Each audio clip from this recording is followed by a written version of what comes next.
आज मैं आपको एक ऐसे नेक और न्यायप्रिय शासक की कहानी सुनाने जा रहा हूँ जिन्हें इतिहास में खलीफा ए आदिल कहा जाता है।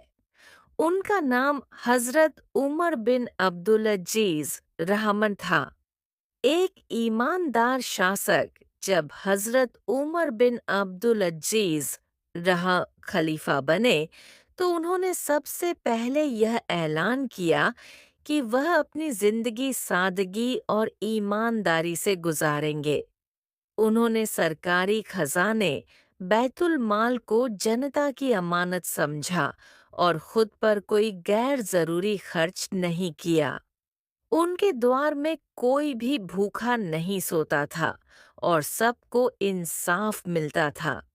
चिराग की रोशनी में फर्क एक दिन की बात है जब हजरत उमर बिन अब्दुल अजीज रहा सरकारी दस्तावेज देख रहे थे तो एक आदमी उनसे मिलने आया।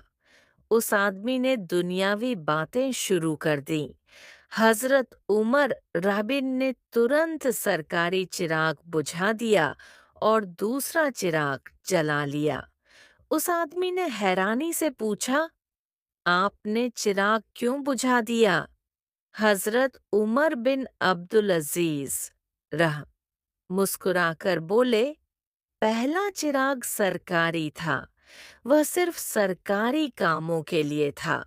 जब तुमने निजी बातें शुरू की तो मैंने अपना निजी चिराग जला लिया। मैं सरकारी खजाने का गलत इस्तेमाल नहीं कर सकता।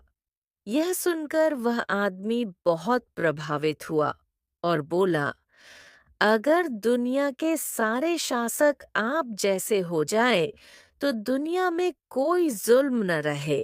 न्याय की मिसाल। एक दिन किसी ने हजरत उमर बिन अब्दुल अजीज रहमतर्द से शिकायत की कि एक गवर्नर जनता पर जुल्म कर रहा है। हजरत उमर रहबर ने तुरंत उस गवर्नर को खत लिखा कि अगर उसने इंसाफ नहीं किया तो उसे हटा दिया जाएगा।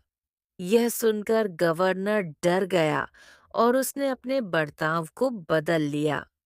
अब वह जनता के साथ अच्छा सलूक करने लगा। नतीजा, हजरत उमर बिन अब्दुल अजीज राडिन का शासन सिर्फ 2 साल चला, लेकिन उनकी न्यायप्रियता की वजह से लोग खुशहाल हो गए और पूरे मुल्क में अमन कायम हो गया। क्या आप जानते हैं, उनके दौर में ज़कात लेने वाला कोई नहीं था क्योंकि सब लोग खुशहाल हो चुके थे। यही सच्चे शासक की पहचान होती है, जो अपनी जात की कुर्बानी देकर जनता की भलाई के लिए काम करता है।